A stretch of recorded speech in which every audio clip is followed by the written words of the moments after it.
Շանթ Հարությունյանի եւ ընկերների դատավարության մեկնարկին դատարանի Բաքվում օդամղիչ ատրճանակից կրակելու համար 9 տարվա ազատազրկման դատապարտված Հայկ Գյուրեղյանի փաստաբանները բողոք են ներկայացրել Վարդու իրավունքների եվրոպական դատարան։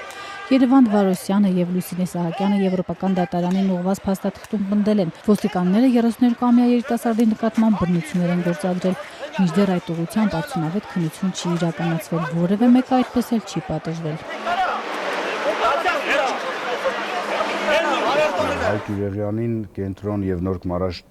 վարչական շրջանների ընդհանուր իրավասության դատարանի դիմացից ոստիկանները բռնում տեղափոխում են ոստիկանության բաժին։ Ոստիկանական ավտոմեքենա նրան տեղափոխելուց հետո ծեծի էին ենթարկել նրան,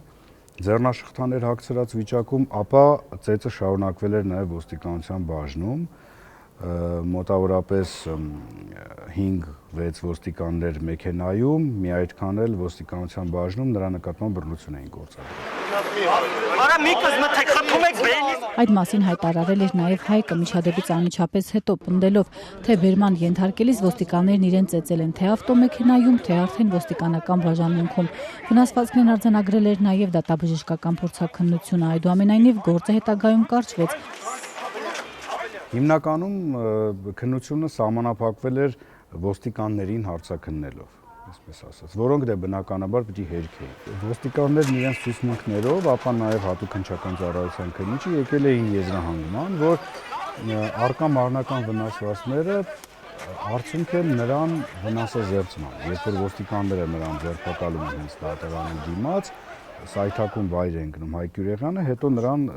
բոլոր վնասվածքները ըստ հատուկ քննչական ծառայության պատճառվել էին հենց այդ ընթացքում։ Վարոսյանը նաև նշում է, որ երիտասարդի նկատմամբ բռնությունների մասին հազանգել էին նաև ձերբակալությունից անմիջապես հետո նրան այցելած իրավապաշտպանները, սակայն դա էլ չէր ազդել նախաքննական մարմնի որոշման վրա։ Եվ այս ուղղությամբ որևէ քննություն այլևս հատուկ քննչական ծառայությունը չէր կատարել։ Ովքեր են եղել այդ դիտորդական առաքելության անդամները, ինչու են եկել նման եզրահանգման, իրենց եզրահանգումը ինչ տեսքով է արտացոլվել եւ այլն։ Այսինքն մակերեսային քննության համար։ Իրավապաշտպան Ֆելիքս Հայրապետյանի հիշողության մեջ դեռևս թարմ են 2014-ի ամռանը տեղի ունեցած դեպքի մանրամասները, ասում է, որ կարիք չկար Հայկին վնասազերծել բռնությունների միջոցով։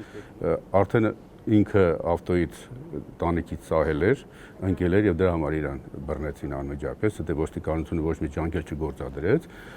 բռնելուց հետո արդեն 5-6 հոգով հարձակվել էին նրա վրա եւ ձեռքերը ոլորած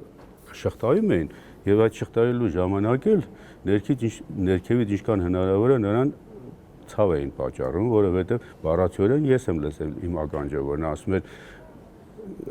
բերանից խփեք, ինչի եք կմճտում։ Ուրեմն նրանք ինչ-որ սիստեմ ունեն, որ մարդուն ցավ են պատճառում, բայց այտենց տեսանելի չի, որպեսզի բոլորը ընկալեն, որ նրան իսկապես ցավ են պատճառում։ Հայկ Գյուրեղյանի հայրը վերհիշում է անգամ, որ որդին առերեսման ժամանակ ճանաչել էր իր նկատմամբ բռնություն գործադրած ոստիկաններին, եւ հենց արդարադատության դեմ պայքարը շարունակելու համար հայաստանյան դատարաններում այդպես էլ ոտքի չկանգնեց, հետո էլ մոտ 1 ամիս հացադուլ հայտարարեց, ընդգծում է հայրը։ Առերեսման ժամանակ ասենք ասել է, որ ես ճանաչում եմ սա է։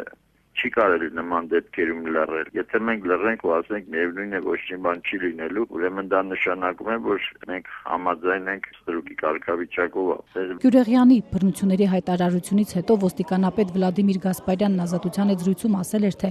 իրեն պետք չեն խոշտանգող ոստիկաններ, իսկ հարցին, թե նրանցից կազատվի, ոստիկանապետը պատասխանել էր, թե ինքը դա իր գործով արդեն ապացուցում է։ Ինքս էլ դրա կողմնակիցներ եմ,